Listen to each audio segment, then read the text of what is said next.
എല്ലാവർക്കും നമസ്കാരം. Single cylinder 4 stroke petrol എഞ്ചിൻ്റെ രണ്ടാമത്തെ പാർട്ടിലേക്ക് ഏവർക്കും സ്വാഗതം.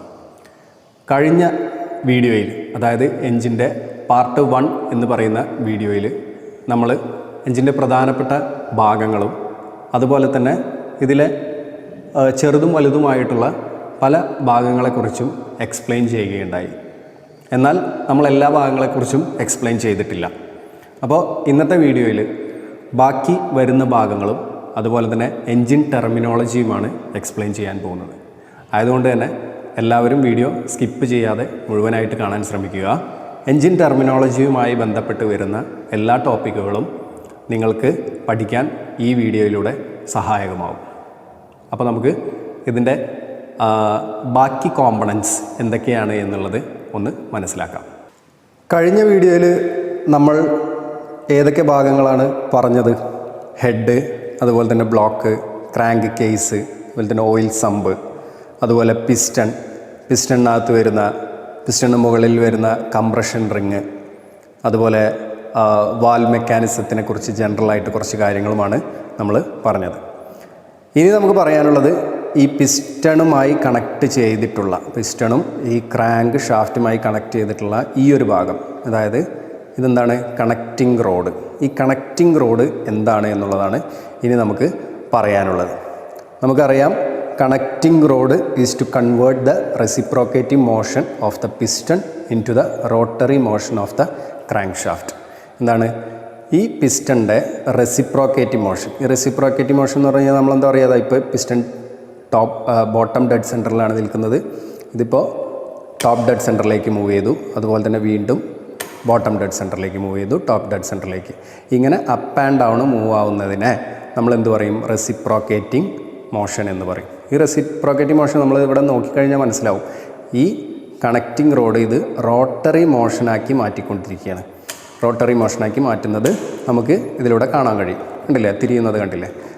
അപ്പോൾ ഈ പിസ്റ്റൻ്റെ റെസിപ്രോക്കേറ്റിംഗ് മോഷനെ ഈ ക്രാങ്ക് ഷാഫ്റ്റിൻ്റെ, ഇതാണല്ലോ ക്രാങ്ക് ഷാഫ്റ്റ്, ഈ ക്രാങ്ക് ഷാഫ്റ്റിൻ്റെ റൊട്ടേറ്റിംഗ് മോഷനാക്കി മാറ്റുന്നത് കണക്റ്റിംഗ് റോഡാണ്. അപ്പോൾ ഈ പിസ്റ്റണുമായി വരുന്ന, കണക്റ്റിംഗ് റോഡിൻ്റെ പിസ്റ്റണുമായി വരുന്ന ഭാഗത്തിനെ നമ്മൾ സ്മോൾ എൻഡ് ബിയറിംഗ് അല്ലെങ്കിൽ സ്മോൾ എൻഡ് എന്നും വിത്ത് ബിയറിംഗ്, ഈ ക്രാങ്ക് ഷാഫ്റ്റുമായി വരുന്ന ഈ ഒരു ഭാഗത്തിനെ നമ്മൾ ബിഗ് എൻഡ് എന്നും, അവിടെ ബിഗ് എൻഡ് ബിയറിങ്ങും ഉണ്ടായിരിക്കും. അപ്പോൾ നമുക്ക് മറ്റൊരു വാഹനത്തിൻ്റെ അല്ലെങ്കിൽ മറ്റൊരു എൻജിൻ്റെ ഒരു ക്രാങ്ക് ഷാഫ്റ്റ് മായി കണക്ട് ചെയ്യുന്ന, പിസ്റ്റണും ക്രാങ്ക് ഷാഫ്റ്റുമായി കണക്ട് ചെയ്യുന്ന കണക്റ്റിംഗ് റോഡ് ഇങ്ങനെയാണെന്നൊന്ന് നോക്കാം. ഇത് കണ്ടോ? ഇതൊരു കണക്റ്റിംഗ് റോഡാണ്. ഈ കണക്റ്റിംഗ് റോഡിൻ്റെ പ്രത്യേകത എന്താണ്? ഇവിടെ സ്മോൾ എൻഡാണ്, ഇവിടെ ബിഗ് എൻഡാണ്. ഈ സ്മോൾ എൻഡ് ഇത് ഈ എൻജിൻ്റെതല്ല, നമ്മളിത് മനസ്സിലാക്കാൻ വേണ്ടിയിട്ട് മറ്റൊരു എൻജിൻ്റെത് എടുത്തതാണ്. അപ്പോൾ ഇതിനേക്കാൾ വളരെ വലിപ്പം കുറഞ്ഞ കണക്റ്റിംഗ് റോഡാണ് ഈ ഒരു സിംഗിൾ സിലിണ്ടർ പെട്രോൾ എഞ്ചിനകത്ത് നമുക്ക് കാണാൻ സാധിക്കുന്നത്. സോ നമുക്ക് പറയാം, ഈ സ്മോൾ എൻഡിൽ ഇതാ ഉൾഭാഗത്തൊരു ബിയറിംഗ് വന്നിട്ടുണ്ട്. ഈ ബിയറിങ്ങിനെ നമ്മൾ പറയുന്ന പേര് സ്മോൾ എൻഡ് ബിയറിംഗ് എന്നാണ്. ഇവിടെ കണ്ടോ? ഇവിടെയും നമുക്കൊരു ബിയറിംഗ് വന്നിട്ടുണ്ട്. ഇവിടെ ഒരു ബിയറിംഗ് ഉണ്ടായിരുന്നു, അതുപോലെ ഇവിടെയും ഒരു ബിയറിംഗ് വന്നിട്ടുണ്ട്. ഈ ബിയറിങ്ങിനെ നമ്മൾ പറയുന്നത് ഇതെന്താണ്? ഇത് ബിഗ് എൻഡ് ബിയറിംഗ് എന്നാണ്. അപ്പോൾ എന്താണ് ബിയറിംഗ്? എന്തിനു വേണ്ടിയിട്ടാണ്? ബിയറിങ് നമുക്ക് സപ്പോർട്ട് ചെയ്യുന്നതിന് വേണ്ടിയിട്ടും, അതുപോലെ തന്നെ ഈ ഒരു റൊട്ടേഷനെ കൺട്രോൾ ചെയ്യുന്നതിന് വേണ്ടിയിട്ടും, ഇവിടെയുള്ള ഈ ഒരു തേയ്മാനം കുറയ്ക്കുന്നതിന് വേണ്ടിയിട്ടൊക്കെ ഈ ബിയറിങ് എന്ത് ചെയ്യും? സഹായിക്കും. ഓക്കെ, അപ്പോൾ ഇതാണ് ബിഗ് എൻഡ്, ഇത് സ്മോൾ എൻഡ്. ഈ ബിഗ് എൻഡ് എന്ത് ചെയ്യും? ക്രാങ്ക് ഷാഫ്റ്റിലേക്ക് കണക്ട് ചെയ്യും. സ്മോൾ എൻഡ് എന്ത് ചെയ്യും? ഈ പിസ്റ്റണിലേക്ക് കണക്ട് ചെയ്യും. പിസ്റ്റണിലേക്ക് നമ്മൾ എങ്ങനെ കണക്ട് ചെയ്യും എന്നാണ് ഇന്നലെ പറഞ്ഞത്. കഴിഞ്ഞ ക്ലാസ്സിൽ നമ്മളെങ്ങനെയാണ് പറഞ്ഞത്? പിസ്റ്റണിലേക്ക് കണക്ട് ചെയ്യുന്നത് ഗഡ്ജിയൻ പിന്നിൻ്റെ സഹായത്തോടു കൂടി പിസ്റ്റൺ ബോസിലേക്ക് ഗഡ്ജിയൻ പിന്ന് ആണ് നമ്മൾ കണക്ട് ചെയ്യുന്നത്. അത് ഇന്നർ സർക്ലിപ്പുകളുടെ സഹായത്തോടു കൂടി നമ്മളവിടെ വയ്ക്കും. അതുപോലെ തന്നെ അതിലേക്കാണ് നമ്മൾ ഈ സ്മോൾ എൻഡ് കണക്ട് ചെയ്യുന്നത്.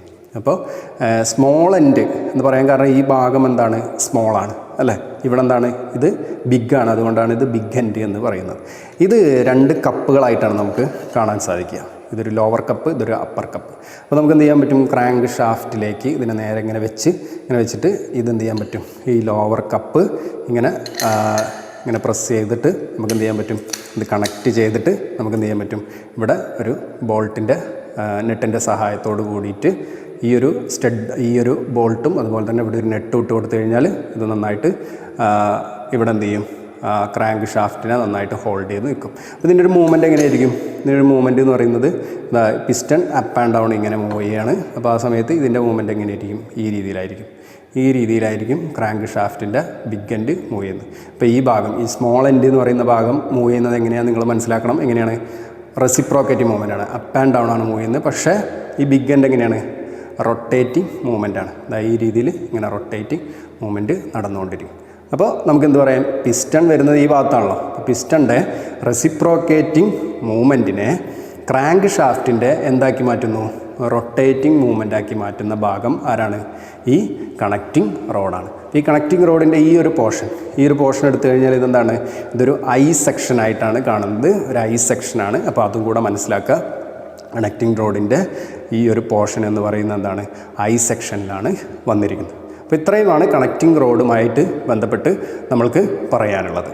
ഇനി നമുക്ക് ക്രാങ്ക് ഷാഫ്റ്റിനെ കുറിച്ച് പറയാം. ഇതാണ് ക്രാങ്ക് ഷാഫ്റ്റിൻ്റെ ഒരു ഭാഗം മാത്രമാണ് നമുക്കിവിടെ കാണാൻ സാധിക്കുന്നത്. ഓക്കെ, ഇപ്പോൾ ക്രാങ്ക് ഷാഫ്റ്റിൻ്റെ സെൻറ്ററിലേക്കല്ല നമ്മൾ എന്ത് കൊടുക്കുന്നത്? ഈ കണക്റ്റിംഗ് റോഡിൻ്റെ ബിഗ് എൻഡ് കണക്ട് ചെയ്യുന്നത്. അതിൻ്റെ ഒരു സെൻറ്ററിൽ നിന്ന് മാറിയിട്ടാണ് നമ്മൾ എന്ത് ചെയ്യുന്നത്? ആ ഒരു കണക്ഷൻ കൊടുക്കുന്നത്. അപ്പോഴേ നമുക്ക് എന്തുണ്ടാവുള്ളൂ? ഈ ഒരു റൊട്ടേഷൻ സാധ്യമാവുള്ളൂ, അല്ലേ? ഈ ഒരു റൊട്ടേഷൻ അപ്പ് ആൻഡ് ഡൗൺ പിസ്റ്റൻ്റെ റൊട്ടേഷൻ റോട്ടറി മോഷനാക്കി മാറ്റാൻ സാധിക്കുകയുള്ളൂ.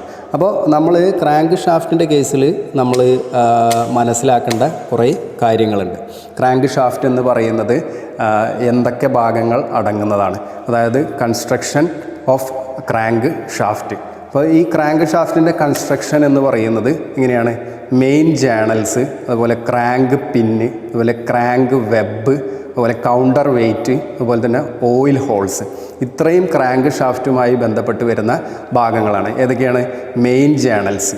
അതായത് മെയിൻ ജേണൽസ് എന്ന് പറഞ്ഞു കഴിഞ്ഞാൽ ഈ രണ്ട് ഭാഗവും വരുന്നതാണ് മെയിൻ ജേണൽസ്. അതുപോലെ ക്രാങ്ക് പിന്നിലേക്കാണ് നമ്മൾ എന്ത് ചെയ്യുന്നത്? ഈ ഒരു കണക്റ്റിംഗ് റോഡിൻ്റെ ബിഗ് എൻഡിനെ കണക്റ്റ് ചെയ്യുന്നത്. അതുപോലെ തന്നെ ക്രാങ്ക് വെബ് എന്ന് പറഞ്ഞു കഴിഞ്ഞാൽ നമുക്ക് ആ വെയ്റ്റ്, അതായത് ക്രാങ്ക് ഷാഫ്റ്റിൻ്റെ വെയ്റ്റ് ശരിയായ രീതിയിൽ ഡിസ്ട്രിബ്യൂട്ട് ചെയ്യുന്നതിന് വേണ്ടിയിട്ട് ക്രാങ്ക് വെബുകൾ ഉണ്ടായിരിക്കും. അതുപോലെ തന്നെ അതിൽ കൗണ്ടർ വെയ്റ്റും ഉണ്ടായിരിക്കും. കൗണ്ടർ വെയ്റ്റും എന്തിനു സഹായിക്കും?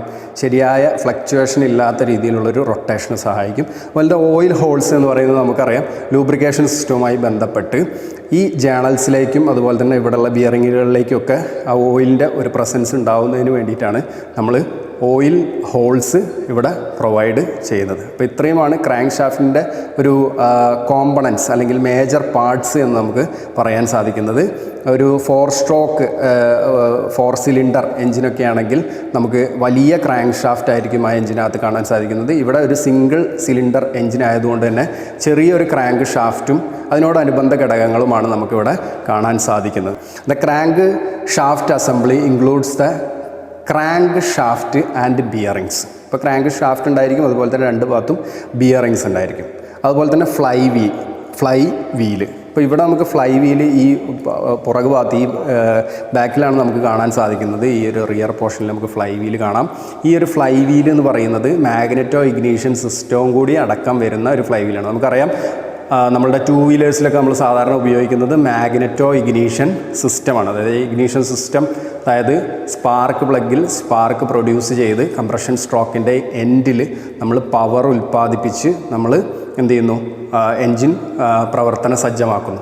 അതിനു വേണ്ടിയിട്ട് നമ്മൾ മാഗ്നറ്റോ ഇഗ്നീഷൻ സിസ്റ്റം, അപ്പോൾ ഈ മാഗ്നറ്റോ ഇഗ്നീഷൻ സിസ്റ്റമാണ് ഇവിടെ കാണുന്നത്. ഈ മാഗ്നറ്റോ ഇഗ്നീഷൻ സിസ്റ്റത്തിൽ ഇൻബിൽഡായിട്ട് തന്നെയാണ് ഫ്ലൈ വീല് വരുന്നത്. അതുപോലെ തന്നെ വൈബ്രേഷൻ ഡാമ്പർ, ഇവിടെ നമുക്ക് വൈബ്രേഷൻ ഡാമ്പർ കാണാൻ സാധിക്കും. അതായത് സ്റ്റാറ്റിക്കും അതുപോലെ തന്നെ ഡൈനാമിക്കും ആയിട്ടുള്ള ബാലൻസിങ്ങിന് നമുക്കറിയാം ഈ ഒരു റൊട്ടേഷൻ എന്ന് പറയുന്നത് വളരെ ഫാസ്റ്റ് ആയിട്ടുള്ളൊരു റൊട്ടേഷനാണ്. അതുപോലെ തന്നെ ഈ ഒരു അപ്പ് ആൻഡ് ഡൗൺ മൂവ്മെൻറ്റ്, പിസ്റ്റൻ്റെ അപ്പ് ആൻഡ് ഡൗൺ മൂവ്മെൻറ്റ് എന്ന് പറയുന്നതും വളരെ ഫാസ്റ്റ് ആയിട്ടുള്ളതാണ്. അപ്പോൾ അതുകൊണ്ട് തന്നെ ഇവിടെ വരുന്ന ഒരു വൈബ്രേഷൻ നമുക്ക് എന്ത് ചെയ്യേണ്ടി വരും? ഡാമ്പ് ചെയ്യേണ്ടി വരും, ജർക്കുകൾ ഡാമ്പ് ചെയ്യേണ്ടി വരും. അതിനുവേണ്ടി ഇവിടെ ഒരു വൈബ്രേഷൻ ഡാമ്പർ വരുന്നുണ്ട്. അതുപോലെ തന്നെ sprocket or gear for a drive, അത് നമ്മളെങ്ങനെയാണ് കണക്ട് ചെയ്യുന്നത്? ക്യാം ഷാഫ്റ്റിനെയും ക്രാങ്ക് ഷാഫ്റ്റിനെയും കൂടെ കണക്ട് ചെയ്യുന്നത്. എങ്ങനെയൊക്കെ നമ്മൾ കണക്ട് ചെയ്യാറുണ്ട് സാധാരണ? ഇവിടെ നമുക്ക് കാണാൻ പറ്റുന്നത് എങ്ങനെയാണ്? നമുക്കിവിടെ കാണാൻ പറ്റും. ഇവിടെ എന്താണ്? സ്പ്രോക്കറ്റ് വരുന്നുണ്ട്. അതുപോലെ തന്നെ ഇതിലെന്ത് വരുന്നുണ്ട്? ഇതിലൊരു ചെയിൻ വരുന്നുണ്ട്, അല്ലേ? ഒരു ചെയിൻ വരുന്നുണ്ട്. അപ്പോൾ ഇതെങ്ങോട്ടാണ് പോകുന്നത്? നേരെ താഴേക്കാണ് പോകുന്നത്. താഴേക്ക് പോയിട്ട് ഇതെങ്ങോട്ട് കണക്റ്റ് ആവും? ക്രാങ്ക് ഷാഫ്റ്റിലേക്ക് കണക്റ്റ് ആവും. ഇവിടെ സ്പ്രോക്കറ്റ്, ക്യാം ഷാഫ്റ്റിൻ്റെ സ്പ്രോക്കറ്റാണ് ഇവിടെ കാണാൻ സാധിക്കുന്നത്. താഴെ എന്തുണ്ടായിരിക്കും? ക്രാങ്ക് ഷാഫ്റ്റിൻ്റെ സ്പ്രോക്കറ്റ് ഉണ്ടായിരിക്കും. ഇത് തമ്മിൽ ചെയിൻ വഴിയാണ് ഇവിടെ കണക്റ്റ് ചെയ്തിട്ടുള്ളത്. നമ്മൾ ചെയിൻ വഴി മാത്രമല്ല, നമ്മൾ എങ്ങനെയൊക്കെ കണക്ട് ചെയ്യും? നമ്മൾ ഗിയറുകൾ വഴി കണക്ട് ചെയ്യാറുണ്ട്, അതുപോലെ തന്നെ ബെൽറ്റ് വഴി കണക്ട് ചെയ്യാറുണ്ട്, ചെയിൻ വഴിയൊക്കെ കണക്ട് ചെയ്യാറുണ്ട്. ഇതിൻ്റെ ടൈമിങ് നമ്മൾ സെറ്റ് ചെയ്യുന്നതിന് വേണ്ടിയിട്ട് നമുക്ക് ഈ ഒരു സ്പ്രോക്കറ്റിൽ തന്നെ ഒരു ലൈൻ ഉണ്ടായിരിക്കും. അതുപോലെ തന്നെ താഴെയുള്ള ക്രാങ്ക് ഷാഫ്റ്റിൻ്റെ സ്പ്രോക്കറ്റിലും ഒരു ലൈൻ ഉണ്ടായിരിക്കും. അത് കറക്റ്റ് കറസ്പോണ്ടിങ് ആയിട്ട് ഒരേ ലൈനിൽ വരുന്ന രീതിയിൽ നമുക്ക് എന്ത് ചെയ്യാൻ പറ്റും? ആ ചെയിന് നമുക്ക് കണക്ട് ചെയ്യാൻ പറ്റും. അപ്പോൾ ആ സമയത്ത് ടൈമിംഗ് എന്തായിരിക്കും? കറക്റ്റായിരിക്കും. ഈ ക്രാങ്ക് ഷാഫ്റ്റിൻ്റെ സ്പ്രോക്കറ്റ് ക്യാം ഷാഫ്റ്റിൻ്റെ സ്പ്രോക്കറ്റിനെ അപേക്ഷിച്ച് എന്തായിരിക്കും? ചെറുതായിരിക്കും. അതായത് ക്രാങ്ക് ഷാഫ്റ്റ് 2 വട്ടം തിരിഞ്ഞാൽ മാത്രമേ ക്യാം ഷാഫ്റ്റിൻ്റെ സ്പ്രോക്കറ്റ് ഒരു പ്രാവശ്യം തിരികെയുള്ളൂ എന്നുള്ള കാര്യം കൂടെ നമ്മൾ മനസ്സിലാക്കണം. അപ്പോൾ ഇത്രയുമാണ് ആ ഒരു ക്രാങ്ക് ഷാഫ്റ്റുമായി ബന്ധപ്പെട്ട് നമുക്ക് പറയാനുള്ള പ്രധാനപ്പെട്ട ഭാഗങ്ങൾ. അതുപോലെ തന്നെ ഇതിനകത്ത് എന്തുകൊണ്ടായിരിക്കും? ഓയിൽ സീൽസ് ഫ്രണ്ടിലും റിയറിലും എന്ത് വരും? ഓയിൽ സീലുകൾ വരും. കാരണം എന്തിനു വേണ്ടിയിട്ടാണ്? ഇവിടെ ലൂബ്രിക്കേഷൻ എന്തായാലും വേണം. കാരണം വളരെ വലിയ രീതിയിലുള്ള റൊട്ടേഷനാണ് ഇവിടെ നടക്കുന്നത്. അതുകൊണ്ട് തന്നെ ഇവിടെ ലൂബ്രിക്കേഷൻ ശരിയായ രീതിയിൽ നടന്നാലേ ഇവിടെയുള്ള വിയർ ആൻഡ് ടിയർ ഒക്കെ നമുക്ക് ഒഴിവാക്കാൻ സാധിക്കുള്ളൂ. അപ്പോൾ അതുകൊണ്ട് എന്തുണ്ടായിരിക്കും? ഓയിൽ സീലുകൾ, ആ ഓയിൽ ലീക്കായി പോകാതിരിക്കാനും അതുപോലെ തന്നെ യഥാർത്ഥ രീതിയിലുള്ള ലൂബ്രിക്കേഷൻ പ്രൊവൈഡ് ചെയ്യാൻ വേണ്ടിയിട്ട് നമുക്കിവിടെ ഓയിൽ സീലുകളും ഉണ്ടായിരിക്കും. ഇത്രയും കാര്യങ്ങളാണ് ക്രാങ്ക് ഷാഫ്റ്റുമായി ബന്ധപ്പെട്ട് നമ്മൾക്ക് പ്രധാനമായിട്ട് പറയാൻ സാധിക്കുന്നത്. ഈ ഒരു എഞ്ചിനുമായി ബന്ധപ്പെട്ട് വരുന്ന മറ്റ് 2 സിസ്റ്റങ്ങളാണ് ഇവിടെ നമുക്ക് കാണുന്ന ക്ലച്ച് അസംബ്ലി, അല്ലേ? ഇവിടെ നമുക്കൊരു ക്ലച്ച് അസംബ്ലി കാണാം. അതുപോലെ തന്നെ ഇവിടെ നോക്കി കഴിഞ്ഞാൽ ഒരു ക്ലച്ച് അസംബ്ലി, ഇതിന് നമ്മൾ മൾട്ടി പ്ലേറ്റ് ക്ലച്ച് സിസ്റ്റം എന്നാണ് പറയുക. അതുപോലെ തന്നെ ക്ലച്ച് അസംബ്ലിയോട് തൊട്ട് പുറകിലായിട്ട് ഈ ഭാഗത്ത് എന്ത് വരുന്നുണ്ട്? ഒരു ട്രാൻസ്മിഷൻ ബോക്സ് അല്ലെങ്കിൽ ഗിയർ ബോക്സ് ഈ ഭാഗത്ത് വരുന്നുണ്ട്. അപ്പോൾ ഈ ക്ലച്ച് അസംബ്ലിയും അതുപോലെ തന്നെ ഗിയർ ബോക്സ് ടു വീലറുമായി ബന്ധപ്പെട്ടിട്ടുള്ള ഗിയർ ബോക്സിൻ്റെ പ്രവർത്തനവും നമ്മൾ നേരത്തെ ഒരു ക്ലാസ് നമ്മൾ ഉണ്ടാക്കുകയും അത് യൂട്യൂബിൽ ഷെയർ ചെയ്യുകയും ചെയ്തിട്ടുണ്ട്. അപ്പോൾ അതുമായി ബന്ധപ്പെട്ട കാര്യങ്ങൾ ഇവിടെ മൾട്ടിപ്ലേറ്റ് ക്ലച്ചാണ് ഉപയോഗിക്കുന്നത്. മൾട്ടിപ്ലേറ്റ് ക്ലച്ചിൻ്റെ നമ്മളുടെ കൺസ്ട്രക്ഷനും വർക്കിങ്ങും എങ്ങനെയാണെന്നുള്ളതും അത് എങ്ങനെയാണ് ഒരു വാഹനത്തിൽ നിന്ന് നമ്മൾ ഡിസ്മാൻഡിൽ ചെയ്ത് അസംബിൾ ചെയ്യുന്നത് എന്നുള്ളതിനെക്കുറിച്ചുള്ള ഡീറ്റെയിൽ ആയിട്ടുള്ള വീഡിയോ നമ്മുടെ യൂട്യൂബ് ചാനലിലുണ്ട്. ആവശ്യമുള്ള ആളുകൾക്ക് അത് കാണാം. അതുപോലെ തന്നെ ഗിയർ ബോക്സ് സംബന്ധമായിട്ടുള്ള കാര്യങ്ങളും അതിനകത്ത് പറയുന്നുണ്ട്. അപ്പോൾ അത് നിങ്ങൾ ആവശ്യമുള്ള ആളുകൾ എന്ത് ചെയ്യണം? അത് കാണുകയും അത് മനസ്സിലാക്കുകയും ചെയ്യണം. ഇനി അടുത്തതായിട്ട് നമുക്ക് പറയാനുള്ളത് ഈ ഒരു വാൽവ് മെക്കാനിസമാണ്. വാൽവ് ആൻഡ് വാൽവ് മെക്കാനിസം വളരെ ഐഡിയപരമായിട്ട് അല്ലെങ്കിൽ കോംപ്ലിക്കേറ്റഡ് ആയിട്ടുള്ളൊരു മെക്കാനിസമാണ് ഇവിടെ ഈ ഹെഡിൽ നമുക്ക് കാണാൻ സാധിക്കുന്ന വാൽവ് മെക്കാനിസം. ഈ ഒരു വാൽവ് മെക്കാനിസം എന്ന് പറയുന്നത് സിംഗിൾ ഓവർ ഹെഡ് വാൽവ് മെക്കാനിസമാണ്. അതായത് SOHV എന്ന് പറയും, single over head cam shaft mechanism. ഇതിന് ക്യാം ഷാഫ്റ്റ് വന്നിരിക്കുന്നത് എവിടെയാണ്? മുകൾ ഭാഗത്താണ് ക്യാം ഷാഫ്റ്റ് വന്നിരിക്കുന്നത്. ഞാൻ ഈ തിരിക്കുന്ന സമയത്ത് നിങ്ങൾക്ക് ക്യാമിൻ്റെ ലോബ് ഇതിലൂടെ മൂവ് ചെയ്യുന്നത് കാണാൻ സാധിക്കും. അതുപോലെ തന്നെ ഈ റോക്ക് റാമിനെ മുകളിലേക്ക് തള്ളുന്നതും കണ്ടോ, മുകളിലേക്ക് തള്ളുന്നതും വാൽവ് ഓപ്പൺ ആവുന്നതും ക്ലോസ് ആവുന്നതും നിങ്ങൾക്ക് കാണാൻ സാധിക്കും. ഇവിടെ ഒരു ബിയറിങ്ങിൻ്റെ സഹായത്തോടു കൂടി ഈ ഭാഗത്തും ഒരു ബിയറിങ്ങിൻ്റെ സഹായത്തോട്, നേരെ റിയർ പോർഷനിൽ ഒരു ബിയറിങ്ങിൻ്റെ സഹായത്തോട് കൂടിയിട്ട് എന്ത് ചെയ്തിട്ടുണ്ട്? ഈ ക്യാം ഷാഫ്റ്റിനെ ഇവിടെ ലൊക്കേറ്റ് ചെയ്തിട്ടുണ്ട്. ഇത് എവിടെയാണ് ക്യാം ഷാഫ്റ്റ് വരുന്നത്? ഹെഡിലാണ് ക്യാം ഷാഫ്റ്റ് വരുന്നത്. നമുക്ക് ഈ ഒരു ഭാഗം തിരിച്ചു കഴിഞ്ഞാൽ കാണാൻ പറ്റും. ഇതിൻ്റെ പുറകിൽ എന്ത് വരുന്നുണ്ട്? ക്യാം ഷാഫ്റ്റിൻ്റെ ആ ഒരു റിയർ പോർഷനിൽ വരുന്ന ആ ഒരു ബിയറിങ് വരുന്നുണ്ട്. അതിന് തൊട്ടപ്പുറത്തായിട്ട് സ്പ്രോക്കറ്റ്, ഏറ്റവും വലിയ സ്പ്രോക്കറ്റ് വരുന്നുണ്ട്. ഓക്കെ, അപ്പോൾ നമ്മൾ മനസ്സിലാക്കേണ്ടത് എന്താണ്? ഇവിടെ വരുന്നത് single over head cam shaft മെക്കാനിസമാണ്. ഇവിടെ നമുക്ക് 2 ക്യാമുകളാണ്. ഈ ഒരു ക്യാം എന്ന് പറയുന്നത് ഏത് വാൽവിനെ ഓപ്പറേറ്റ് ചെയ്യാനാണ്? ഇത് എക്സോസ്റ്റ് വാൽവാണ്, അല്ലേ? എക്സോസ്റ്റ് വാൽവിനെ ഓപ്പറേറ്റ് ചെയ്യാൻ വേണ്ടിയിട്ടാണ് ഈ ഒരു ക്യാം. ഇതിൻ്റെ തൊട്ട് പുറകിലായിട്ട് മറ്റൊരു ക്യാം വരുന്നുണ്ട്. അത് ഏതിനെയാണ് ഓപ്പറേറ്റ് ചെയ്യുന്നത്? അത് ഇൻലെറ്റ് വാൽവിനെയാണ് അത് ഓപ്പറേറ്റ് ചെയ്യുന്നത്. അപ്പോൾ റോക്ക് റാം എന്ന് പറയുന്നത് ഏതാണ്? റോക്ക് റാം എന്ന് പറയുന്നത് ഈ കാണുന്ന ഭാഗമാണ് റോക്ക് റാം. റോക്ക് റാം ഇവിടെ പിവറ്റഡ് ആണ്. ഇവിടെ പിവറ്റഡ് ആയതുകൊണ്ട് തന്നെ ഇവിടെ ഒരു ഫോഴ്സ് വന്നു കഴിഞ്ഞാൽ, ഇവിടെ ഒരു മുകളിലേക്കുള്ള ഒരു ഫോഴ്സ് വന്നു കഴിഞ്ഞാൽ ഈ ഭാഗം എന്താവും, താഴേക്ക് മൂവ് ആവുകയും അത് ഈ വാൽവ് സീറ്റിൽ നിന്നും എന്ത് ചെയ്യും, ഇവിടെ വാൽവ് സീറ്റ് ഉണ്ടല്ലോ, വാൽവ് സീറ്റിൽ നിന്നും അത് ഉയർന്ന് വാൽവ് ഓപ്പൺ ആവുകയും ചെയ്യും. അതുപോലെ തന്നെ വാൽവ് സീറ്റിലേക്ക് വന്നിരിക്കുന്ന സമയത്ത് ഇവിടെ വാൽവ് ക്ലോസ് ആവുകയും ചെയ്യും. അപ്പോൾ വാൽവിനെ കംപ്രസ് ചെയ്ത് ഓപ്പൺ ചെയ്യുന്നതിനും അതുപോലെ തന്നെ ഈ ഒരു ആക്ഷൻ ഇവിടെ വരുന്ന ലോബ് വഴി വരുന്ന ഈ ഒരു മുകളിലേക്കുള്ള ഒരു ആക്ഷൻ ഇല്ലാതെയാവുന്ന സമയത്ത് വാൽവിനെ പഴയ അവസ്ഥയിലേക്ക് തന്നെ കൊണ്ടുവരുന്നതിന് വേണ്ടിയിട്ട് ഇവിടെ ഒരു വാൽവ് സ്പ്രിങ് നമ്മൾ ഇവിടെ യൂസ് ചെയ്തിട്ടുണ്ട്.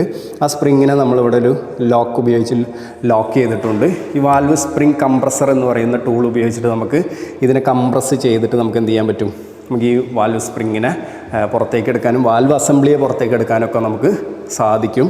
അതുപോലെ തന്നെ നമുക്കിവിടെ ഒരു ചെറിയൊരു ഗ്യാപ്പ് ഇവിടെ കാണാൻ പറ്റും.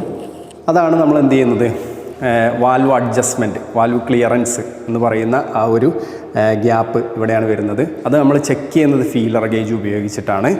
ഈ ഒരു ഗ്യാപ്പ് നമുക്ക് എന്ത് ചെയ്യാൻ പറ്റും, ഇവിടെ മുകളിലുള്ള ഈ ഒരു നെറ്റ് ഉപയോഗിച്ചിട്ട് ടൈറ്റ് ചെയ്തിട്ടും അതുപോലെ തന്നെ ലൂസ് ചെയ്തിട്ടും നമുക്ക് എന്ത് ചെയ്യാൻ സാധിക്കും, ഇവിടെയുള്ള ഈ എയർ ഗ്യാപ്പ് മാറ്റങ്ങൾ വരുത്തി വാൽവ് അഡ്ജസ്റ്റ്മെൻറ്റ്, വാൽവ് സിസ്റ്റവുമായി ബന്ധപ്പെട്ട് വരുന്ന വാൽവ് ക്ലിയറൻസ് നമുക്ക് എന്ത് ചെയ്യാൻ പറ്റും, അഡ്ജസ്റ്റ് ചെയ്യാൻ സാധിക്കും ആവശ്യപ്രകാരം. അപ്പോൾ ഇത്രയുമാണ് ഈ ഒരു പോർഷനുമായിട്ട് ബന്ധപ്പെട്ട് പറയാനുള്ളത്. നമുക്കിവിടെ ഒരു ബിയറിങ് പോലെ റൗണ്ട് ഷേപ്പിൽ നമുക്കൊരു റോളർ ഇവിടെ കാണാൻ സാധിക്കും. അതായത് ഈ പിവറ്റ് ചെയ്തിട്ടുള്ള റോക്കർ റാമിൻ്റെ ഈ ഒരു എൻഡിൽ, അതായത് ക്യാമുമായി ബന്ധപ്പെട്ട് വരുന്ന ഈ ഒരു എൻഡിൽ, ആദ്യ കാലഘട്ടങ്ങളിലൊക്കെ ഇവിടെ ഫ്ലാറ്റായിട്ടായിരുന്നു കൊടുത്തിട്ടുണ്ടായിരുന്നത്. ഇപ്പം എന്താ ചെയ്യുന്നത്, ഇപ്പോൾ ഇവിടെ ഒരു റോളർ ആണ് വെച്ചിട്ടുള്ളത്. അതെന്തിനാണെന്ന് വെച്ച് കഴിഞ്ഞാൽ ഈ റോളർ വെക്കുന്ന സമയത്ത് നമുക്ക് വളരെ എഫിഷ്യൻ്റായ രീതിയിൽ വളരെ പെട്ടെന്നുള്ള ഒരു ആക്ഷൻ നമുക്ക് കിട്ടും. ഇതാണ്ടോ, ഈ ലോബ് ഇങ്ങനെ വന്ന് ഇത് തള്ളുന്ന സമയത്ത് ഈ റോളർ തിരിയുന്നുണ്ട്. അതോടൊപ്പം തന്നെ വളരെ ഈസി ആയിട്ടുള്ളൊരു ഓപ്പറേഷൻ ഇവിടെ നടക്കുന്നുണ്ട്. അപ്പോൾ അതിന് വേണ്ടിയിട്ടാണ് എന്ത് ചെയ്യുന്നത്, നമ്മളിവിടെ ഒരു റോളർ കൊടുത്തിട്ടുള്ളത്.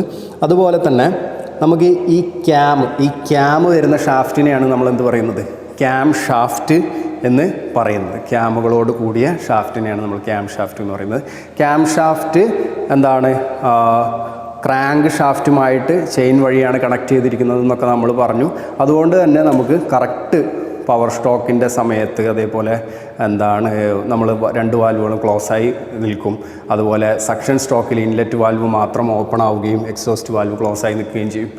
എക്സോസ്റ്റ് സ്ട്രോക്കിൽ നമുക്ക് എക്സോസ്റ്റ് വാൽവ് ഓപ്പൺ ആവുകയും ഇൻലെറ്റ് വാൽവ് ക്ലോസ് ആയ അവസ്ഥയിൽ നിൽക്കുകയും എല്ലാം ചെയ്യുന്നത് ഈ ഒരു അഡ്ജസ്റ്റ്മെൻറ്റ് കൊണ്ടാണ്. ആ ടൈമിംഗ് ചെയിന് കറക്റ്റായ രീതിയിൽ നമ്മൾ കൊണ്ടുപോകുന്നത് കൊണ്ടാണ് അത് നടക്കുന്നത്. അതുപോലെ തന്നെ ഈ ഒരു എക്സോസ്റ്റ് വാൽവിൻ്റെ ഈ ഒരു ഫേസ് ഭാഗം, നമുക്കറിയാം ഒരു ഫേസ് എന്ന് പറയുന്ന ഭാഗം, ഈ ഫേസ് ഭാഗം എന്ന് പറയുന്നത് ഇൻലെറ്റ് വാൽവിനെ അപേക്ഷിച്ച് ചെറുതായിരിക്കും. അതായത് എക്സോസ്റ്റ് വാൽവിൻ്റെ ഈ ഒരു പോർഷൻ എന്തായിരിക്കും, ചെറുതായിരിക്കും. കാരണം എന്താ വെച്ച് കഴിഞ്ഞാൽ ഇൻലെറ്റ് വാൽവ് ഓപ്പണിംഗ് എന്ന് പറയുന്ന സ്പേസ് കൂടുതൽ വേണം, എങ്കിലേ നമുക്ക് കൂടുതലായിട്ടുള്ള വോളിയോമെട്രിക് എഫിഷ്യൻസി ലഭിക്കുള്ളൂ. കൂടുതൽ എയർ ഫ്യൂൽ മിക്സ്ചർ ഉള്ളിലേക്ക് വരണം, ഇതുവഴി കാർബറേറ്റർ വഴി കൂടുതൽ എയർ ഫ്യൂൽ മിക്സ്ചർ ഉള്ളിലേക്ക് വരണം എന്നുണ്ടെങ്കിൽ അവിടുത്തെ ആ ഒരു സ്പേസ് കൂടുതൽ വേണം. എക്സോസ്റ്റ് എന്ന് പറയുന്നത് എന്താണ്, കത്തിക്കഴിഞ്ഞ് അതൊരു ചാർജ് കത്തിക്കഴിഞ്ഞിട്ടുണ്ടാവുന്ന ആ ഒരു പുകയാണ്. അപ്പോൾ അതുകൊണ്ട് തന്നെ അതിനൊരു ഹീറ്റ് ഉണ്ടായിരിക്കും. അത് ചെറിയൊരു സ്പേസ് കിട്ടിയാൽ തന്നെ അതെന്ത് ചെയ്യും, അത് പുറത്തേക്ക് എസ്കേപ്പ് ആയി പോകുന്നത് കൊണ്ട് തന്നെ ഇവിടെ ഈ ഒരു വാൽവിൻ്റെ പോർഷൻ എന്ന് പറയുന്നത് ചെറുതായിരിക്കും. അപ്പോൾ നമ്മൾ ഇൻലെറ്റ് വാൽവും എക്സോസ്റ്റ് വാൽവും തമ്മിലുള്ള എങ്ങനെയാണ് മനസ്സിലാക്കുക എന്ന് ചോദിച്ചു കഴിഞ്ഞാൽ നമുക്ക് പറയാൻ സാധിക്കും, ഇതിൻ്റെ ആ ഒരു പോർഷൻ ഫേസ് ഭാഗം എന്ന് പറയുന്നത് എക്സോസ്റ്റ് വാൽവ് എന്ന് പറയുന്നത് ചെറുതായിരിക്കും, ഇൻലെറ്റ് വാൽവ് എന്ന് പറയുന്നത് വലുതായിരിക്കും. നമുക്കൊരു വാൽവിൻ്റെ പ്രധാനപ്പെട്ട ഭാഗങ്ങൾ ഏതൊക്കെയാണെന്നുള്ളത് ജസ്റ്റ് ഒന്ന് മനസ്സിലാക്കാം. ഒരു വാൽവിൻ്റെ പ്രധാനപ്പെട്ട ഭാഗം എന്ന് പറയുന്നത് ആദ്യമായി വരുന്ന ടിപ്പ്, ഈ പോർഷൻ നമ്മൾ വാൽവിൻ്റെ ടിപ്പ് എന്ന് പറയും. അതുപോലെ തന്നെ ഈ ടിപ്പ് കഴിഞ്ഞാൽ വരുന്ന ചെറിയൊരു ഭാഗം, ടിപ്പ് കഴിഞ്ഞാൽ ഇവിടെ സ്പ്രിങ് ഉണ്ടായതുകൊണ്ട് നമുക്ക് കാണാൻ സാധിക്കില്ല, ചെറിയൊരു നെക്ക് പോലെ വരുന്നൊരു ഭാഗം വരുന്നുണ്ട്. അതിനെ നമ്മൾ സ്പ്രിങ് റീറ്റെയ്നർ ലോക്ക് ഗ്രൂ എന്ന് പറയും. സ്പ്രിങ് റീറ്റെയ്നർ ലോക്ക് ഗ്രൂ. അത് കഴിഞ്ഞാൽ വരുന്ന ഈ നീണ്ട കിടക്കുന്ന ഈ ഭാഗം, ലെങ്തി ആയിട്ട് കിടക്കുന്ന ഈ ഭാഗത്തിന് നമ്മൾ സ്റ്റെമ്മ് എന്നാണ് പറയുക, സ്റ്റെമ്മ്. അതുപോലെ തന്നെ ഈ ഒരു ഭാഗത്തിന് നമ്മൾ ഫേസ് എന്ന് പറയും. അതുപോലെ തന്നെ ഇവിടെ ചെറിയൊരു എഡ്ജ് വരുന്നുണ്ട്, അതിന് നമ്മൾ മാർജിൻ എന്ന് പറയും. അതുപോലെ തന്നെ ഈ ഇതിന് നമ്മൾ ഹെഡ് എന്ന് പറയും, ഹെഡ്. അപ്പോൾ ഇത്രയുമാണ് വാൽവുമായി ബന്ധപ്പെട്ട് വരുന്ന ഭാഗങ്ങൾ. അപ്പോൾ ഇതെല്ലാം മനസ്സിലാക്കിയിട്ടുണ്ടായിരിക്കണം. ഇതെന്താണ്, ഇതൊരു single over head cam shaft മെക്കാനിസമാണ്. ഓവർ ഹെഡ് എന്ന് പറയാൻ കാരണം എന്താണ്? ഇത് മുകൾ ഭാഗത്ത് ഹെഡിലാണ് വന്നിട്ടുള്ളത് അല്ലേ. അപ്പോൾ അതുകൊണ്ടാണ് ഇതിന് over head cam shaft over ഹെഡിൽ വന്നുകൊണ്ടാണ് single over head cam shaft mechanism എന്ന് പറയുന്നത്. ഇത് സിംഗിൾ അല്ലാതെ ഡബിൾ ആയിട്ടും വരാറുണ്ട്. Double over head cam shaft mechanism എന്നും പറയാറുണ്ട്. ഇവിടെ നമുക്ക് ഒരു എക്സോസ്റ്റ് വാൽവും അതുപോലെ തന്നെ ഒരു ഇൻലെറ്റ് വാൽവാണ് ഇവിടെ കാണാൻ സാധിക്കുന്നത്. അതേസമയം ഒന്നിൽ കൂടുതൽ എക്സോസ്റ്റും ഇൻലെറ്റും വാൽവുകൾ കാണുന്ന എൻജിനുകളും അവൈലബിൾ ആണ്. അപ്പോൾ ഇത്രയുമാണ് നമുക്ക് ഈ ഒരു വിഷയവുമായി ബന്ധപ്പെട്ട് പറയാനുള്ളത്. അടുത്തതായിട്ട് നമുക്ക് പറയേണ്ടത് എൻജിൻ ടെർമിനോളജിയാണ്. എൻജിൻ ടെർമിനോളജിയിലേക്ക് പോകുന്നതിന് തൊട്ട് മുമ്പ് വാൽവിൻ്റെ ഒരു പോയിൻ്റ് കൂടെ പറയാനുണ്ട്. അതായത് ഇൻലെറ്റ് വാൽവ്, ഇത് എക്സോസ്റ്റ് വാൽവാണ്, നമുക്ക് അപ്പുറത്ത് ഉള്ളതാണ് ഇൻലെറ്റ് വാൽവ്, നമുക്കിവിടെ കാണാൻ സാധിക്കില്ല. എന്നാലും ഇതിൻ്റെ തൊട്ടപ്പുറത്ത് ഇൻലെറ്റ് വാൽവ് ഉണ്ട് എന്നുള്ളത് മനസ്സിലാക്കണം.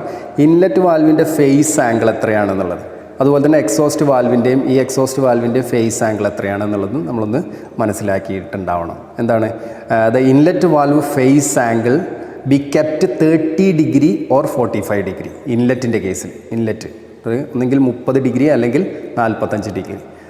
എന്നാൽ എക്സോസ്റ്റ് വാൽവിൻ്റെ ഫേസ് ആംഗിൾ എത്രയായിരിക്കും? അത് 45 ഡിഗ്രി ആയിരിക്കും. ഇത്രയാണ് എക്സോസ്റ്റ് വാൽവിൻ്റെ ഫേസ് ആംഗിൾ. ഫേസ് ആംഗിൾ എന്ന് പറയുന്നത് ഒന്നുമില്ല, അതാ ഈ ഒരു ചെരിഞ്ഞ് വരുന്ന ഒരു ഭാഗം, സീറ്റുമായി വരുന്ന ഈ ഒരു ഭാഗത്തിനാണ് നമ്മൾ ഫേസ് എന്ന് പറയുക. അപ്പോൾ ആ ഒരു ഫേസ് ആംഗിൾ എന്ന് പറയുന്നത് എത്രയായിരിക്കും? എക്സോസ്റ്റിൻ്റെ 45 ആയിരിക്കും.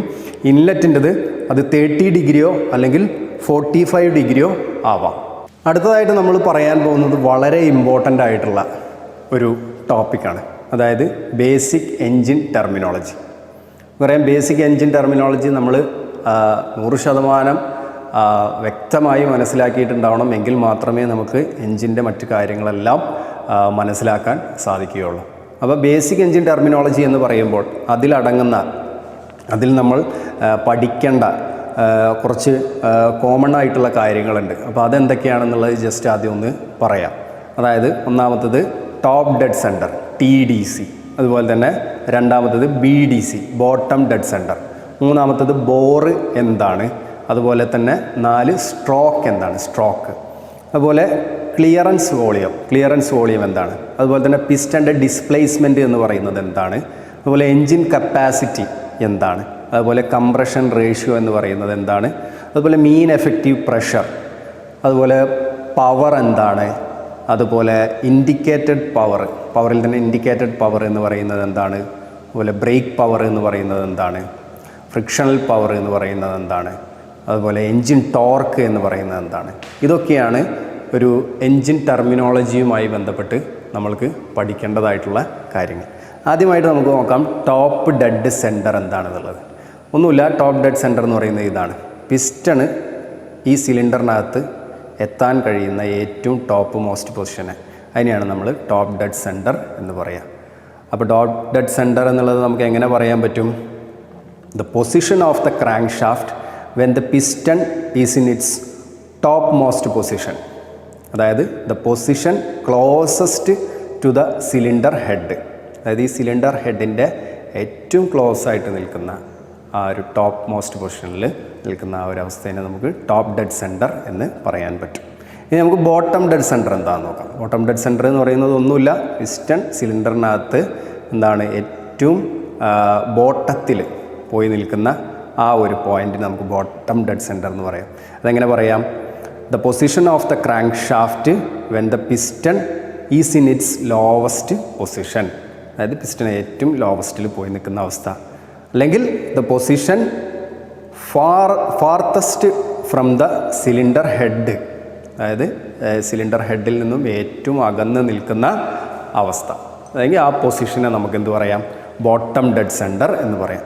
ഇനി ബോറ് എന്താണ്? ബോറ് എന്ന് പറഞ്ഞു കഴിഞ്ഞാൽ diameter of the engine cylinder, അതായത് ഈ എൻജിൻ സിലിണ്ടറിൻ്റെ ഡയമീറ്ററിനെയാണ് നമ്മൾ എന്ത് പറയുന്നത്?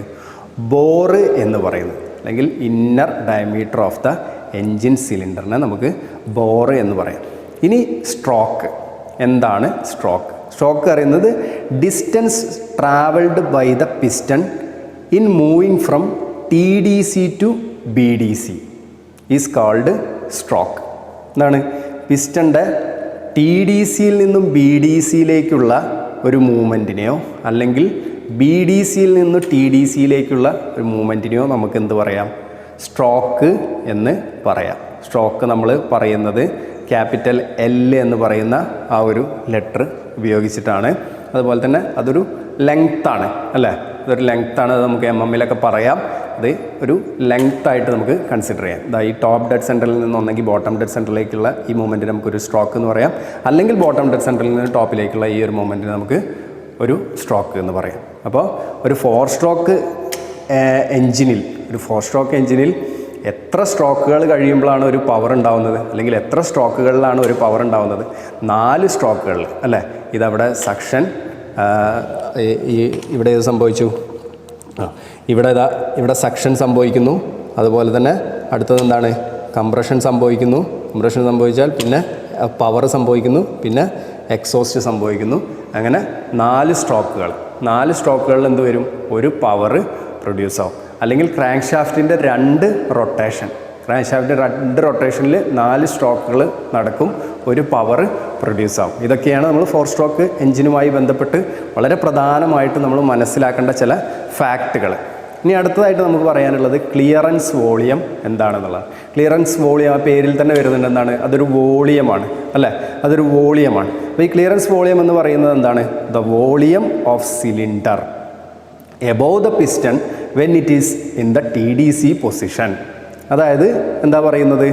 ഈ TDC പൊസിഷനിലായിരിക്കുന്ന സമയത്ത്, പിസ്റ്റൺ TDC പൊസിഷനിലായിരിക്കുന്ന സമയത്ത് അതിന് മുകളിലുണ്ടാവുന്ന ആ ഒരു ചെറിയ ആ ഒരു വോളിയത്തിനെയാണ് നമ്മൾ എന്ത് പറയുക? ക്ലിയറൻസ് വോളിയം എന്ന് പറയാം. ആ ക്ലിയറൻസ് വോളിയം എന്തും കൂടി ഇൻക്ലൂഡ് ചെയ്യും? Including the combustion chamber. നമുക്കറിയാം ഇവിടെ കമ്പഷൻ ചേമ്പർ എന്ന് പറയുന്നത് പിസ്റ്റണിൻ്റെ മുകൾ ഭാഗത്തും വരാം, അതുപോലെ തന്നെ സിലിണ്ടർ ഹെഡിൻ്റെ താഴ്ഭാഗത്തും വരാം. അപ്പോൾ അത് രണ്ടും കൂടെ ചേർന്നിട്ട് വരുന്ന കമ്പഷൻ ചേമ്പർ അല്ലേ? അപ്പോൾ ഹെഡിൻ്റെ ആ താഴ്ഭാഗത്ത് വരുന്ന കമ്പഷൻ ചേമ്പർ അടക്കം പിസ്റ്റൺ ഏറ്റവും ടോപ്പ് ഡെഡ് സെൻറ്ററിൽ നിൽക്കുന്ന സമയത്ത് അതിൻ്റെ മുകൾ ഭാഗത്തുണ്ടാവുന്ന ആ വോളിയത്തിനെ നമ്മൾ പറയുന്നതാണ് എന്ത്? ക്ലിയറൻസ് വോളിയം എന്ന് പറയുന്നത്. നമ്മൾ VC എന്നൊക്കെ പറഞ്ഞിട്ട് ക്യാപിറ്റൽ വിയും ഒരു സ്മോൾ ലെറ്റർ സിയും ആയിട്ടാണ് ക്ലിയറൻസ് വോളിയത്തിനെ നമ്മൾ ഡിനോട്ട് ചെയ്യുക. ഇനി അടുത്തത് പിസ്റ്റൺ ഡിസ്പ്ലേസ്മെൻറ്റ്. എന്താണ് piston displacement? This is a volume swept by the piston in moving from TDC to BDC. This is also called swept volume. എന്താണ്? പിസ്റ്റൺ ഡിസ്പ്ലേസ്മെൻറ്റിനെ തന്നെയാണ് നമ്മൾ എന്ത് പറയുന്നത്? സ്വെപ്റ്റ് വോളിയം എന്ന് പറയുന്നത്. സ്വെപ്റ്റ് വോളിയം എന്താണ്? അതൊരു വോളിയമാണ് അല്ലേ? അത് എങ്ങനെ ഉണ്ടാവുന്ന വോളിയമാണ്? പിസ്റ്റൺ TDCയിൽ നിന്നും, ഇപ്പോൾ TDCയിലാണ് പിസ്റ്റൺ നിൽക്കുന്നത്, TDCയിൽ നിന്നും BDCയിലേക്ക് മൂവ് ചെയ്തപ്പോൾ അവിടെ ഒരു വോളിയം ഉണ്ടായി അല്ലേ? ആ ഒരു വോളിയത്തിന് നമ്മൾ എന്ത് പറയും? ആ വോളിയത്തിൽ എന്ത് ചേർക്കാൻ പാടില്ല? ക്ലിയറൻസ് വോളിയം ചേർക്കാൻ പാടില്ല കേട്ടോ. ക്ലിയറൻസ് വോളിയം കൂടി ചേർക്കുന്ന സമയത്ത് അവിടെ എന്തായി? ടോട്ടൽ വോളിയമായി അത്. ഈ ക്ലിയറൻസ് വോളിയം എന്ന് പറയുന്നത് ഏതാണ്? ഇപ്പോൾ പിസ്റ്റൺ ടോപ്പ് ഡെഡ് സെൻറ്ററിൽ നിൽക്കുമ്പോൾ അതിന് മുകളിലുള്ളതാണ് ക്ലിയറൻസ് വോളിയം. അപ്പോൾ ഇത് ചേർക്കാതെ, ഇത് കൂട്ടാതെ ഈ പിസ്റ്റൺ ഇപ്പോൾ TDCയിലാണ് നിൽക്കുന്നത്, TDCയിൽ നിന്ന് പിസ്റ്റൺ ഇങ്ങനെ അങ്ങോട്ട് BDCയിലേക്ക്. ഇപ്പോൾ ഈ പെന്നിൻ്റെ ആ ഒരു നിബ് പോർഷൻ നിൽക്കുന്ന ആ ഭാഗം മുതൽ ഇപ്പോൾ ബോട്ടം ഡെഡ് സെൻറ്ററിലെത്തിയ പിസ്റ്റൻ്റെ ഈ ഒരു ഭാഗം വരെയുള്ള ആ ഒരു വോളിയത്തിനെ നമ്മൾ പറയുന്ന പേരാണ് എന്ത്? പിസ്റ്റൺ ഡിസ്പ്ലേസ്മെൻറ്റ് അല്ലെങ്കിൽ സ്വെപ്റ്റ് വോളിയം എന്ന് പറയുന്നത്. സ്വെപ്റ്റ് വോളിയത്തിന് നമ്മൾ VS എന്ന് പറഞ്ഞിട്ടാണ് ഡിനോട്ട് ചെയ്യുക. VS എന്ന് പറയുന്നത് എന്താണ്? നമുക്കിങ്ങനെ പറയാം, π/d² ഇൻറ്റു L. അതായത് π/d² എന്ന് പറയുമ്പോൾ നമുക്ക് എന്താണ്? ഈ ഭാഗത്ത് ഈ ഡയമീറ്റർ ഏതാണ് ആ D കൊണ്ട് ഉദ്ദേശിക്കുന്നത്? നമ്മളുടെ ഈ ഒരു ഡയമീറ്റർ, ഇവിടുത്തെ ഇതിനുള്ളിലുള്ള ആ ഒരു ഡയമീറ്റർ സിലിണ്ടർ ബോർ എന്ന് പറയുന്നത് അല്ലേ? സിലിണ്ടർ ബോറാണ് ആ ഒരു ഡയമീറ്റർ ആയിട്ട് എടുക്കുന്നത്. L എന്ന് പറയുന്നത് എന്താണ്? സ്ട്രോക്കാണ്. അപ്പോൾ π/4d² എന്ന് പറഞ്ഞാൽ നമുക്കറിയാം ഇവിടുത്തെ ഏരിയ, അതേ ഇൻറ്റു എന്ത് വരും? ഈ ഒരു ലെങ്ത്ത്, ആ സ്ട്രോക്ക് ലെങ്ത്തും കൂടെ വരുമ്പോൾ നമുക്ക് എന്ത് കിട്ടും? VS കിട്ടും. അതായത് ഏത് കിട്ടും? സ്വെപ്റ്റ് വോളിയം കിട്ടും. ഇനി അടുത്തത് നമുക്ക് നോക്കാം എൻജിൻ കപ്പാസിറ്റി. എന്താണ് engine capacity? This is A total piston displacement or the swept volume of all the cylinders if N is the number of cylinders and VS is the piston displacement, then engine displacement or the engine capacity VD എന്തായിരിക്കും? VS into N. അതായത് ഒന്നുമില്ല, engine capacity എന്ന് പറയുന്നത് എന്താണ്? നമ്മളുടെ swept volume swept volume തന്നെയാണ് engine capacity എന്ന് പറയുന്നത്. അത് ഇനിയിപ്പോൾ നമ്മൾക്ക് ഇവിടെ ഒരു സിലിണ്ടറല്ലേ ഉള്ളൂ, ഇവിടെ സിംഗിൾ സിലിണ്ടർ അല്ലേ. അപ്പോൾ ഇവിടെ എൻജിൻ കപ്പാസിറ്റി എന്ന് പറയുന്നത് എന്ത് തന്നെയാണ്? എൻജിൻ കപ്പാസിറ്റി എന്ന് പറയുന്നത് എന്ത് തന്നെയാണ്? നമുക്ക് വി ഡി എന്നുള്ള രീതിയിൽ എടുക്കാം. ഈ വി ഡി എന്നുള്ളത് എന്ത് തന്നെയാണ്? വി എസ് തന്നെയാണ്. അതായത് സ്വെപ്റ്റ് വോളിയം തന്നെയാണ്, അല്ലെങ്കിൽ പിസ്റ്റൺ ഡിസ്പ്ലേസ്മെൻറ്റ് തന്നെയാണ്. എന്നാൽ ഇവിടെ 2 സിലിണ്ടർ അല്ലെങ്കിൽ 3 സിലിണ്ടർ അല്ലെങ്കിൽ 6 സിലിണ്ടറൊക്കെ ഉണ്ടെങ്കിൽ നമുക്ക് എങ്ങനെ പറയാം? എൻജിൻ കപ്പാസിറ്റി എങ്ങനെ പറയാം? Engine capacity V D is equal to നമുക്ക് എങ്ങനെ പറയാം? വി എസ്, അതായത് സ്വെപ്റ്റ് വോളിയം ഇൻറ്റു എത്ര സിലിണ്ടറാണോ ഉള്ളത്. അതായത് ഇവിടെ ഒരു സിലിണ്ടർ ആയതുകൊണ്ട് നമുക്ക് വി എസ് തന്നെ പറയാം. 3 സിലിണ്ടർ ഉണ്ടെങ്കിൽ നമുക്ക് എന്ത് പറയാം? വി എസ് ഇൻറ്റു 3 എന്ന് പറയാം. ഇനിയിപ്പോൾ n സിലിണ്ടേഴ്സ്, അതായത് നമ്മൾ അപ്രോക്സിമേറ്റ് എടുക്കുകയാണ്, n സിലിണ്ടേഴ്സ് ഉണ്ട്. അപ്പോൾ എങ്ങനെ പറയാം നമുക്ക്? V D is equal to V S into N. അത്രയും സിലിണ്ടേഴ്സിൻ്റെ സ്വെപ്റ്റ് വോളിയം മൾട്ടിപ്ലൈ ചെയ്ത് കിട്ടുന്ന ആ ഒരു വാല്യൂ ആണ് എന്ത്? ഇതിൻ്റെ എൻജിൻ കപ്പാസിറ്റി എന്ന് പറയുന്നത്. ഇനി അടുത്തതായിട്ട് നമ്മൾ പറയുന്നത് കംപ്രഷൻ റേഷ്യോ. എന്താണ് കംപ്രഷൻ റേഷ്യോ എന്നുള്ളത്? കംപ്രഷൻ റേഷ്യോ എന്ന് പറയുന്നത് this indicates the extent to which the charge in the engine is compressed. This is calculated as the ratio of the volume above the piston at BDC to the volume above the piston at TDC. Okay, അപ്പോൾ നമ്മൾ എങ്ങനെയാണ് അത് എടുക്കുക? അതായത് എങ്ങനെയാണ് നമ്മൾ compression ratio നമ്മൾ calculate ചെയ്യുക? അതായത് എൻജിൻ സിലിണ്ടറിനകത്ത് പിസ്റ്റൺ ബോട്ടം ഡെഡ് സെൻറ്ററിൽ നിൽക്കുമ്പോഴുള്ള മുകളിലുള്ള വോളിയവും അതുപോലെ തന്നെ അതിങ്ങനെ വന്നിട്ട് ടോപ്പ് ഡെഡ് സെൻറ്ററിൽ നിൽക്കുമ്പോഴുണ്ടാവുന്ന മുകളിലുള്ള വോളിയം, അത് നമ്മൾ ക്ലിയറൻസ് വോളിയം എന്ന് പറയും. അതും തമ്മിലുള്ള ആ ഒരു റേഷ്യോയെ നമ്മളെന്ത് പറയും? കംപ്രഷൻ റേഷ്യോ എന്ന് പറയും. അല്ലെങ്കിൽ നമുക്ക് എന്ത് പറയാം? ഇങ്ങനെ ഇവിടെ ബി ഡി സിയിൽ നിൽക്കുമ്പോൾ മുകളിലുണ്ടാവുന്ന വോളിയത്തിന് നമ്മൾ എന്താ പറയുക? സ്വെപ്റ്റ് വോളിയം പ്ലസ് എന്താണ്? ക്ലിയറൻസ് വോളിയം, അതായത് ടോട്ടൽ വോളിയം. ഈ ടോട്ടൽ വോളിയം ഡിവൈഡഡ് ബൈ ഏതാണ്? Clearance volume. അതാണ് എന്ത്? Compression ratio. അതൊരു റേഷ്യോ ആണ്, അതൊരു അനുപാതമാണ് അല്ലേ. അപ്പോൾ അതുകൊണ്ട് നമുക്ക് പറയാം ഈ പിസ്റ്റൺ ബോട്ടം ഡെഡ് സെൻറ്ററിൽ നിൽക്കുമ്പോൾ മുകളിലുണ്ടാകുന്ന വോളിയം എന്ന് പറയുന്നത് ടോട്ടൽ വോളിയമാണ്. അല്ലെങ്കിൽ നമുക്ക് പറയാം എന്ത്? വി എസ് പ്ലസ് ഏതാണ്? വി സി, അതായത് swept volume plus clearance volume. അതേ ഡിവൈഡഡ് ബൈ ഏതാണ്? Clearance volume. ഇത് രണ്ടും തമ്മിൽ ഉള്ള ആ ഒരു അനുപാതത്തിനെ നമുക്ക് എന്ത് പറയാം? കംപ്രഷൻ റേഷ്യോ എന്ന് പറയാം. കംപ്രഷൻ റേഷ്യോ സാധാരണ നമ്മൾ ആർ എന്ന് പറയുന്ന ലെറ്റർ ഉപയോഗിച്ചിട്ടാണ് നമ്മൾ എന്ത് ചെയ്യുന്നത്? ഡിനോട്ട് ചെയ്യുന്നത്. പെട്രോൾ എഞ്ചിനെ, അതായത് പെട്രോൾ എഞ്ചിനെ അപേക്ഷിച്ച് കംപ്രഷൻ റേഷ്യോ എത്രയായിരിക്കും? എബോവ് 8 to 10 ആയിരിക്കും. ഓക്കെ, എബോവ് 8 to 10 ആയിരിക്കും. അതുപോലെ തന്നെ നമ്മൾ ഒരു ഡീസൽ എഞ്ചിൻ എടുത്തു കഴിഞ്ഞാലോ, ഡീസൽ എഞ്ചിൻ എടുത്തു കഴിഞ്ഞാൽ അതെന്തായിരിക്കും? ഒരു 15 to 24 ആ ഒരു റേഞ്ചിലൊക്കെ ആയിരിക്കും. അതായത് പെട്രോൾ എഞ്ചിനെ അപേക്ഷിച്ച് കംപ്രഷൻ റേഷ്യോ എന്തിന് കൂടുതലായിരിക്കും? ഡീസൽ എഞ്ചിന് കംപ്രഷൻ റേഷ്യോ എന്ന് പറയുന്നത് കൂടുതലായിരിക്കും. അടുത്തതായിട്ട് നമുക്ക് പവർ എന്താണെന്നുള്ളത് മനസ്സിലാക്കാം. എന്താണ് power? It is the work done in A given period of time. അതായത് എന്താണ്? ഒരു ഗിവൺ പീരിയഡ് ഓഫ് ടൈമിൽ ഉണ്ടാവുന്ന വർക്ക് ഡണ്ണിനെ, എത്ര വർക്ക് ചെയ്തു എന്നുള്ളതിനെ നമുക്ക് എന്ത് പറയാം? ഇതിൻ്റെ പവർ എന്ന് പറയാം. അപ്പോൾ ഇത്ര സമയത്തിനുള്ളിൽ എന്താണ് വർക്ക് ഡൺ കൂടുതലാണെങ്കിൽ നമുക്ക് എന്ത് പറയാം? പവർ കൂടുതലാണെന്ന് പറയാം. ഇത്ര സമയത്തിനുള്ളിൽ അതിൻ്റെ വർക്ക് ഡൺ കുറവാണെങ്കിൽ നമുക്കവിടെ പവർ കുറവാണ് എന്നും പറയാം. Doing the same amount of work in a lesser time would require more power അല്ലേ. അതായത് ചെറിയ ഒരു സമയത്തിനുള്ളിൽ നമുക്ക് ആ ഒരു വർക്ക് ചെയ്ത് തീർക്കണം എന്നുണ്ടെങ്കിൽ നമുക്ക് എന്ത് ചെയ്യണം?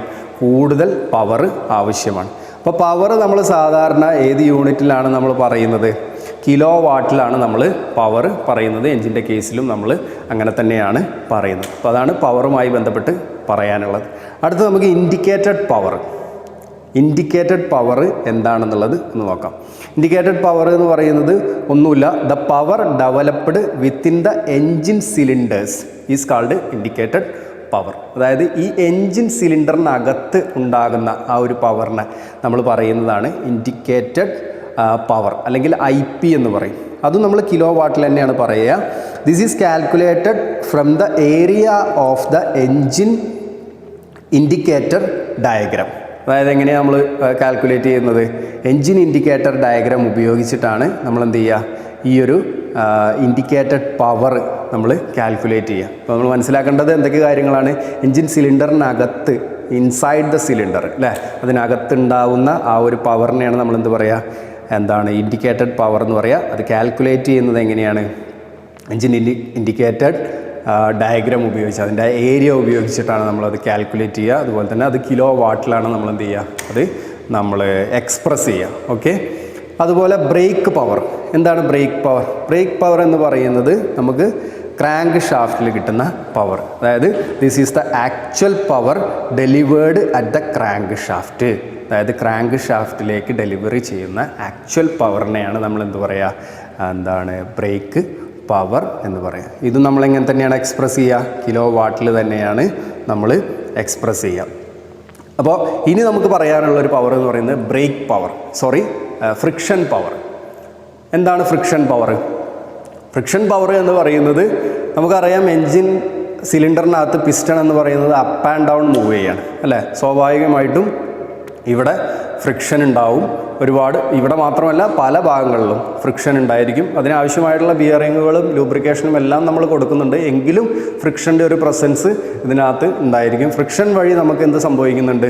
കുറച്ച് എനർജി ലോസ് അല്ലെങ്കിൽ ഒരു പവറിൻ്റെ ലോസ് നമുക്ക് ഉണ്ടാവുന്നുണ്ട്. അപ്പോൾ ഫ്രിക്ഷൻ വഴി ഉണ്ടാകുന്ന ആ ഒരു പവർ ലോസിനെ നമ്മൾ പറയുന്നതാണ് എന്ത്, ഫ്രിക്ഷൻ പവർ എന്ന് പറയുന്നത്. അപ്പോൾ നമുക്ക് ഇൻഡിക്കേറ്റഡ് പവർ എന്ന് പറയുന്നത് എൻജിൻ സിലിണ്ടറിനകത്ത് കിട്ടും. ബ്രേക്ക് പവർ എന്ന് പറയുന്നത് എവിടെ കിട്ടും? ക്രാങ്ക് ഷാഫ്റ്റിൽ കിട്ടും.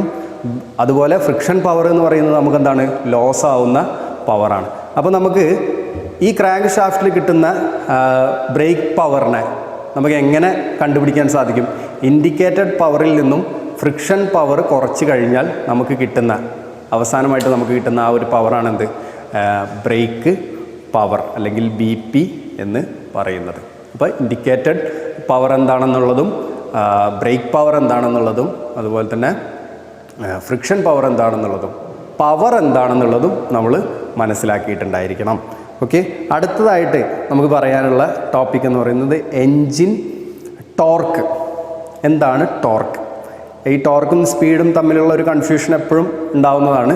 അപ്പോൾ ടോർക്ക് എന്ന് പറയുന്നത് എന്താണ്? തിരിയാൻ ആവശ്യമായിട്ടുള്ള ശക്തിയാണെന്ത്, ടോർക്ക് എന്ന് പറയുന്നത് അല്ലേ, തിരിയാൻ ആവശ്യമായിട്ടുള്ള ശക്തി. അപ്പോൾ എൻജിൻ ടോർക്ക് എന്ന് പറയുന്നത് എന്താണ്? It is the force of rotation acting about the crank shaft axis at any given instant of time. അതായത് ക്രാങ്ക് ഷാഫ്റ്റിൽ നമുക്ക് കിട്ടുന്ന ആ ഒരു ഫോഴ്സ് അല്ലേ, അതിന് നമുക്കെന്ത് പറയാം, ഒരു ടോർക്ക് എന്ന് പറയാം. ടോർക്കിനെ നമ്മളെങ്ങനെയാണ് ഡിനോട്ട് ചെയ്യുന്നത്? T എന്ന് പറയുന്ന ലെറ്റർ ഉപയോഗിച്ചിട്ടാണ് നമ്മൾ ഡിനോട്ട് ചെയ്യുന്നത്. അതുപോലെ തന്നെ ടോർക്ക് നമ്മൾക്ക് കണ്ടുപിടിക്കുന്നത് ഫോഴ്സ്, ഇവിടുന്ന് താഴേക്ക് വരുന്ന ആ ഒരു ഫോഴ്സും അതുപോലെ തന്നെ ഇവിടുന്ന് ഉണ്ടാവുന്ന ആ ഒരു ഡിസ്റ്റൻസും, ഇവിടുന്ന് ഉണ്ടാവുന്ന ആ ഒരു ഡിസ്റ്റൻസും ഇവിടുന്ന് ആക്ട് ചെയ്യുന്ന ആ ഫോഴ്സും കൂടി മൾട്ടിപ്ലൈ ചെയ്ത് കഴിഞ്ഞാൽ നമുക്ക് എന്ത് കിട്ടും? ആ ഒരു ടോർക്ക് കിട്ടും. അതായത് torque is equal to force into distance അല്ലേ. നമുക്കിവിടെ R എന്നെടുക്കാം. അതായത് ആ ഒരു ഡിസ്റ്റൻസ് നമുക്ക് R എന്ന് എടുക്കുകയാണെങ്കിൽ നമുക്ക് torque T is equal to F into R എന്ന് പറയാൻ സാധിക്കും. അപ്പോൾ ഈ ആറിനെ നമ്മൾ പറയുന്നത് എന്താണ്? എഫക്റ്റീവ് ക്രാങ്ക് റേഡിയസ് എന്നാണ്. ഇതാണ് എഫക്റ്റീവ് ക്രാങ്ക് റേഡിയസ് എന്നാണ് നമ്മൾ ആറിനെ പറയുക. അപ്പോൾ ഫോഴ്സ് എന്താണ്? എഫ് എന്ന് പറയുന്ന ലെറ്റർ കൊണ്ട് നമ്മൾ ഡിനോട്ട് ചെയ്യും. ഓക്കെ. ടോർക്കിന് നമ്മൾ എൻജിൻ ടോർക്കിന് നമ്മൾ ന്യൂട്ടൺ മീറ്ററിലാണ് നമ്മൾ പറയുക. എൻജിൻ ടോർക്കിന് T എന്ന് പറയുന്ന ലെറ്റർ ഉപയോഗിച്ച് നമ്മൾ ഡിനോട്ട് ചെയ്യും. അപ്പോൾ ഇതാണ് എന്ത്, എൻജിൻ ടോർക്ക് എന്ന് പറയുന്നത്. ആ തിരിയാൻ ആവശ്യമായിട്ടുള്ള ആ ഒരു ശക്തി, അത് എത്ര, ടോർക്ക് എത്രയാണെന്നുള്ള കാൽക്കുലേറ്റ് ചെയ്യാൻ നമുക്ക് ഇവിടുന്ന് വരുന്ന ആ ഒരു ഫോഴ്സും അതുപോലെ തന്നെ ഇവിടെയുള്ള ആ എഫക്റ്റീവ് ക്രാങ്ക് റേഡിയസും കൂടെ മൾട്ടിപ്ലൈ ചെയ്ത് കഴിഞ്ഞാൽ നമുക്ക് ലഭിക്കും. അപ്പോൾ ഇത്രയുമാണ് ബേസിക് എൻജിൻ ടെർമിനോളജിയുമായി ബന്ധപ്പെട്ട് നമ്മൾക്ക് പറയാനുള്ളത്. ഇനി അടുത്തതായിട്ട് നമുക്ക് പറയേണ്ടത് ഈ 4 സ്ട്രോക്ക് പെട്രോൾ എൻജിൻ എങ്ങനെയാണ് പ്രവർത്തിക്കുന്നത് എന്നുള്ളതാണ്. അതായത് ഇതിലെ പ്രധാനപ്പെട്ട സ്ട്രോക്കുകൾ സക്ഷൻ സ്ട്രോക്ക്, അതുപോലെ തന്നെ കംപ്രഷൻ സ്ട്രോക്ക്, അതുപോലെ തന്നെ പവർ സ്ട്രോക്ക്, അതുപോലെ തന്നെ exhaust stroke.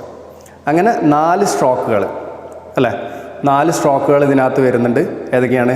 Suction, compression, power, exhaust. അപ്പോൾ ഈ 4 സ്ട്രോക്കുകളുടെ അടിസ്ഥാനത്തിൽ നമ്മൾക്ക് ഈ എൻജിൻ, ഈ ഒരു സിംഗിൾ സിലിണ്ടർ 4 സ്ട്രോക്ക് എൻജിൻ എങ്ങനെയാണ് പ്രവർത്തിക്കുന്നത് എന്നുള്ളത് മനസ്സിലാക്കണം. അപ്പോൾ അതുകൂടെ പറയുകയാണെങ്കിൽ എന്താവും, വീഡിയോ ഒരുപാട് ലെങ്തി ആയി പോകും. അപ്പോൾ അതുകൊണ്ട് നമുക്ക് എന്ത് ചെയ്യാം, ഇപ്പോൾ ഇവിടെ വെച്ച് സ്റ്റോപ്പ് ചെയ്യാം. അടുത്ത ക്ലാസ്സിൽ ആ ഒരു എൻജിൻ്റെ പ്രവർത്തനം, ഈ 4 സ്ട്രോക്ക് പെട്രോൾ എൻജിൻ്റെ പ്രവർത്തനം എങ്ങനെയാണെന്നുള്ളത് വളരെ ഡീറ്റെയിൽ ആയിട്ട് തന്നെ നമുക്ക് സംസാരിക്കാം. അപ്പോൾ എൻജിനുമായി ബന്ധപ്പെട്ട് പറഞ്ഞ മറ്റ് കോമ്പണൻസിൻ്റെയും അതുപോലെ തന്നെ എൻജിൻ ടെർമിനോളജിയുമായി പറഞ്ഞ കാര്യങ്ങളുടെയും വിശദീകരണം നിങ്ങൾക്ക് വളരെ നല്ല രീതിയിൽ മനസ്സിലായി എന്ന് പ്രതീക്ഷിക്കുന്നു. അപ്പോൾ വീഡിയോ കണ്ട എല്ലാവർക്കും താങ്ക് യു. അടുത്ത വീഡിയോയുമായി കാണുന്നത് വരെ ഗുഡ് ബൈ.